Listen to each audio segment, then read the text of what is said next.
For a long time now, the world has been experiencing extremely difficult storms, troubles, and this has led to so much uncertainty, storms, problems, anxiety, depression, fear, loss of jobs, loss of livelihood, loss of friends, companions, loss of freedom, and the list can go on and on.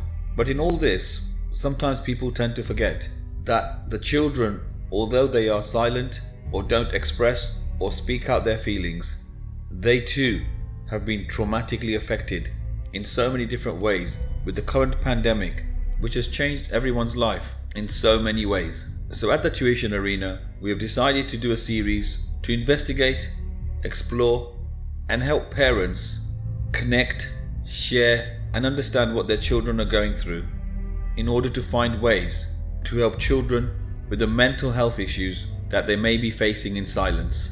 So let's start this series with ideas about how parents can build a stronger connection, communication, and empathy with their child, so that parents can know what their children are facing and then take creative steps to help their children overcome any mental health issues they may be facing.